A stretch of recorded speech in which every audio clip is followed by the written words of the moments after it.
Today, we complain about things like traffic, slow Wi-Fi, the DMV, the algorithm not pushing our content. But imagine living in a world where simply surviving childhood wasn't guaranteed. People didn't ask if cholera was coming. They asked whose house was it going to visit next. Typhus, cholera, tuberculosis, dysentery. Disease wasn't unusual. Death wasn't unusual. But making it to adulthood was. The part that stands out so much to me is that people actually believed that disease and death was a curse, or that getting disease was just a part of life and to expect it. Now, I want you to close your eyes. Imagine opening your front door.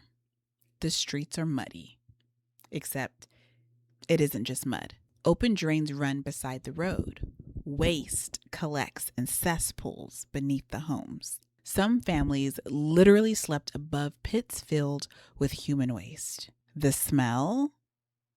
Well, people described it as unbearable. Today, we would call it a public health emergency.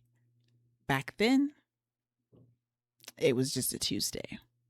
And then a man came around and he started asking all the right questions. What if people weren't cursed? What if they weren't just unlucky? What if their environment was killing them? Meet Edwin Chadwick. He wasn't a physician, nor was he discovering something under a microscope. Chadwick was a revolutionary for his time. He followed the evidence. He interviewed the physicians. He talked to the engineer, met with the local officials. He reviewed death records.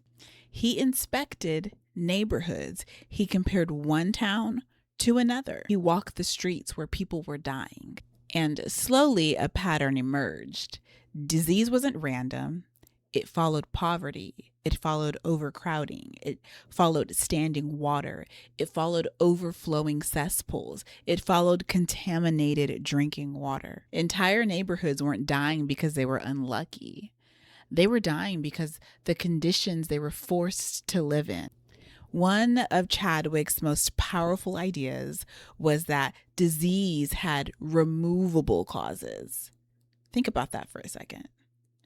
Removable, not inevitable, preventable. That idea changed everything.